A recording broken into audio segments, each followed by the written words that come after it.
Hi, my name is Arup Bhattacharjee. People say to me, fake it till you make it. I'm sorry, I don't agree. Many of us have heard the stories of a company saying, we need to produce, we need to keep making products, generate cash. We'll fix the problems along the way. For now, we need to only sell, sell, sell.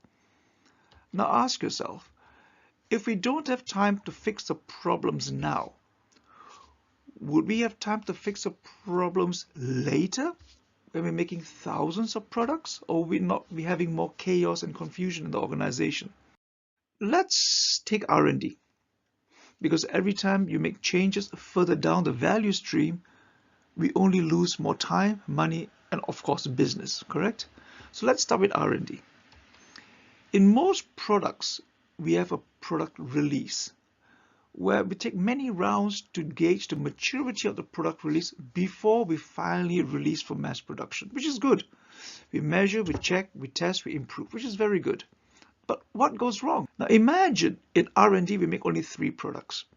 And these 3 products we'll test, we'll have a level of confidence, we'll measure, we'll improve the design, and then we may make 15 prototypes to share with other departments for them to have a look, for them to test, for them to measure and give us feedback.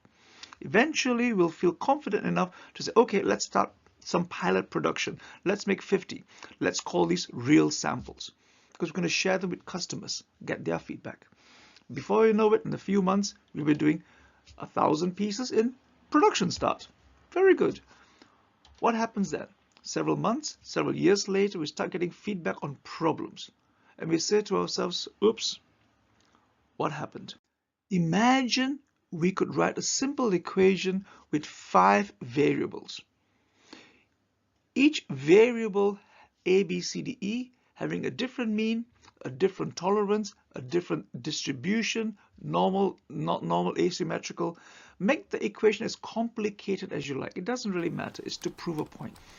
Now let's run this equation in simulations with randomly generated numbers for each of these 5 variables, each time keeping within the specification range. Let's take a look what it looks like for 3, 15, 50, 1,000, 10,000, up to 100,000 simulation, just like how we would do in reality ramping up for production, correct? Yes, some organizations have started using AI for this. Now, what thing is really going on? When we make 3 prototypes, we get a mean of 15.10, okay? 3 data points, okay? And we do the simulation again, and we got 15 data points. And we do it again with 50 data points. Now it's 18.48.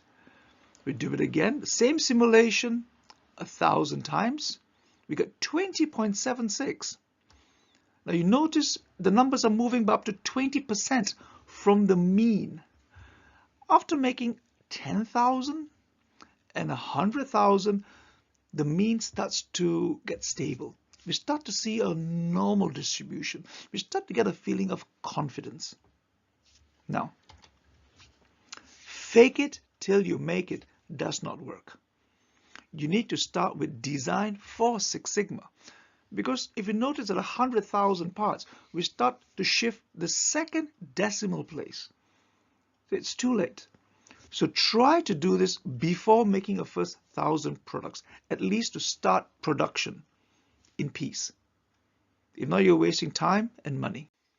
Ask yourself once again, how can I help you do something amazing? Thank you very much. God bless. Take care.